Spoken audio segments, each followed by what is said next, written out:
You know, recently, one of my editors admitted that he has a problem. And it was very surprising. I could not believe that he had the exact same addiction as everyone else in our generation. And you know what that addiction is? The bloody net. Wouldn't it all be a lot happier if we all just listened to ABC 702 or whatever the fuck your local works radio station is, just listening to the quiz? Mildred, I think the answer is Pakistan. No, it's not. That's not where the last Olympics was. Oh, bagger. What a better world. But unfortunately, we're not in that one now, are we? We're in a go-go 90s world with your America Onlines and whatnot. And as a result of that, I think that we have been robbed of attention. And I've talked about it before, this is going to be a huge problem in the economy abroad. The entire global economy is trying to figure out how do we deal with the fact that there is an entire generation of neets. An entire generation who has no skills, doesn't have the attention span to acquire a skill, and now they're in their 30s. They should be having kids and they're still sitting there going, yeah, you get. And I'm one of them. But I have been able to master discipline. And the way that I was able to master it is a very simple trick, which, just by sheer dumb luck, one of my editors came across. He was saying to me that he was on the net before 8 to 10 hours a day. So that's what most people do. They replace television with the internet. And it was something that used to rob the generation before us. For all this time, they could have accumulated being wealthy. As I've said before, yes, on a societal level, you need to be doing things to raise people's wages and whatnot. But on an individual level, you can raise your own wage. You can double your income within 24 months. Just look at Brian Tracy's books. But damn it, it works. And you could be doing it, but you don't. And the reason you don't is because you're on the fucking net. Like you are right now. Thank you for giving me a living. But there's very few things that I would put into the category of constructive use of internet. Most of it is just you fucking around on it. And there's all these people that are always deluded saying, no, I'm always just using it for Google Maps, my smartphone, but that's all I use it for, I swear. I don't believe you, sorry. You can say that all you like in the comments, but I think that you're a liar. So not only are you addicted, but you're also deluded.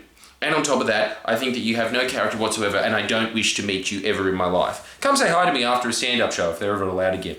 So, here's what you do. You start off, and it doesn't matter. Look, we're just going to make it even more broad than that. Whatever your bad habit is, I want you to write it down. I want you to acknowledge it first, and I want you to get a nice scope of how much time you're devoting to it. So, Grant, for instance, fuck, I shouldn't use his name. Grantissimus. That's right. He's from 4th century AD Rome. He took him from a time warp, got here, instantly got obsessed with, as everybody else, HelloKitty.com. And started just, I don't know what he did. He's an editor. I'm assuming he's a weeb. But anyway, the point is that he was doing it. He noted that he was spending 8 to 10 hours a day on it. And then what he did was he started looking at his phone for breaks. So he put a timer on his phone, and he said that I'm not going to look at it unless I hear the timer go off. And then when I hear the timer go off, I'm going to put another timer on, and that's how long I'm going to look at the net. So pretty much you're just treating yourself as a kid going, yay, I did my homework and now I get to play outside. That's how he treats his life. And that's how I treat my life. Look, I go in and out of it because I think that this is just a constant thing that you have to deal with for the rest of your life. Sorry, there is no quick fixes to life. Instead of neurolinguistic programming, it's neurolinguistic conditioning. Example that Tony Robbins always uses is that once I got this grand piano in my house because I live in a castle, and did I ever mention that? And what I noticed is that the conditioner used to have to say that I'll come in every year and just retune it. He said, why? I said, why do you have to do that? You've already done it. And he said, yeah, but they'll just bend out of shape again. That's your life. You're just a grand piano. Useless. So, what I'm saying to you is that once you have acknowledged what your addiction is, just the same thing as AA. Just admit you have a problem, man. And you're just going to have to minimize and mitigate that for the rest of your life. Because yes, the internet is a tool, but I think, honestly, it's a tool for about an hour a day tops. The rest of the time, you should be writing what you read in that hour, shouldn't you? And it should just be a solid hour on the net. The rest of it's all waste. All of that is waste. Half your day. And then the other half, you're kind of just in this blurry haze. The protests in LA. No, I'm not actually there. I'm a fucking living dungadong. You know? It kind of puts you out of your reality and seeps you into a reality that isn't yours and is just put onto you because it's the first thing that goes into your attention, then you just go down that wormhole. That is a key to failure. A key to success is controlling your own attention. I think that that's really what it all boils down to in life. Success is the ability to focus, because what is focus? It is attention. It is just being able, the ability to put your attention on something for a longer period of time than anyone else can. If you're able to do that in your field, you will be more successful than them, unless you're really stupid, in which case there's nothing you can really do. But if you're just average intelligence, you will be more versed on a subject than people who are supposed to be the experts in said subject, because they kind of just sit on their laurels and go around the world saying, yes, I know so much. I know 3 things more than the average person, yes. And they usually get paid lavish amounts of money. But what if you knew 7 more things? Ooh. Well, the only way that you do that is that you use the internet as a tool instead of it using you. So, what I want you to do first off is acknowledge, let's just say for instance that your habit is the internet. I want you to acknowledge how much time you're spending on it. Just go through for the day. Today, how much time have you spent on the internet? I want you to be honest with yourself, brutally honest with yourself. As soon as you do it though, as always, with any of these things, it feels cathartic doing it. You're scared of doing it because you don't want to admit to yourself that you have a problem. But once you do admit to yourself that you have a problem, you're in a much better headspace. Much better, because you understand after that you've got something to aim for. Now, what's happened to my editor, who I was definitely not going to name again?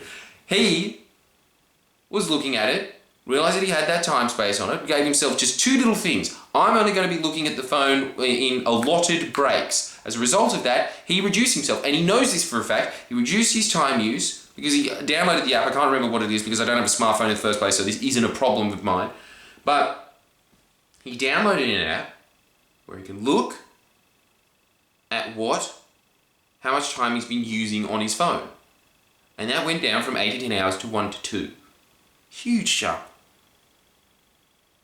So he's gone from, just trying to figure this out. Say you're awake for 16 hours. No, hang on, I'll get there. So you're awake for 16 hours. He went from half of his day being on fucking Twitter to an 1/8. In a month. Now, eventually I think that what's going to happen is you're going to turn into your crazed man in the woods like I am that tries to stay off the net as much as humanly possible. Still, because I have to do it because of my job, I do get sucked into it.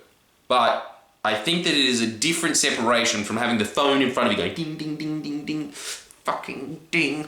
It's not there. So at least I have that. I'm 1 step removed away from it and live like somebody in 1995 did, just glued to a computer screen. But at least most of the time, my computer screen is off. I just have long tracks of focusing. Long tracks. I use the app Self-Control. I've talked about it before. I highly recommend that you download it and you use all of your internet consumption in small allotted time frames. And it's the same thing if you want to quit smoking. It's the same thing if you want to get less fat. These things are solvable, but it takes your attention. And remember what I was talking about when I said attention. The problem that I think most people have is they get into this motivation cycle of, yeah, I can achieve anything. And then they try and get rid of, half a dozen habits that they had within this span of 2 weeks. Not going to happen. First off, it takes about 21 days for you to break your habit. I always say 30 days just to give a good measure.